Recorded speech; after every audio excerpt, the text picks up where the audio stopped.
সর্বশেষ যে লোকটা জান্নাতে যাবে তাকে আল্লাহ তাআলা জাহান্নামের আগুনে পোড়াতে পোড়াতে ছাই বানিয়ে ফেলে। সে আল্লাহর ডেকে বলবে, মাবুদ আল্লাহ, আগেই বলে রাখি আমি কিন্তু জান্নাতে যেতে চাই না, তোমার জান্নাতটা তুমি কত সুন্দর করে বানিয়েছো, আমি একটা নজর শুধু দেখতে চাই।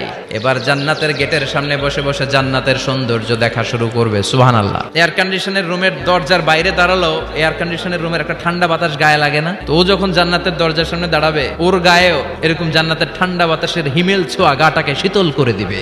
ওই হতভাগা লোকটা বলবে, আল্লাহ এত সুন্দর জান্নাত তুমি বানালাম, চোখ দিয়ে সৌন্দর্য দেখি, কান দিয়ে আওয়াজগুলো শুনি, হুর আর গেলমান হেঁটে বেড়ায়। ও আল্লাহ, আমারে তুমি মাফ করে দাও, জান্নাতের চিপার মধ্যে এক কর্নারে তুমি একটু আমারে জায়গা করে দাও। আল্লাহর দয়া হয়ে যাবে, মায়া হয়ে যাবে।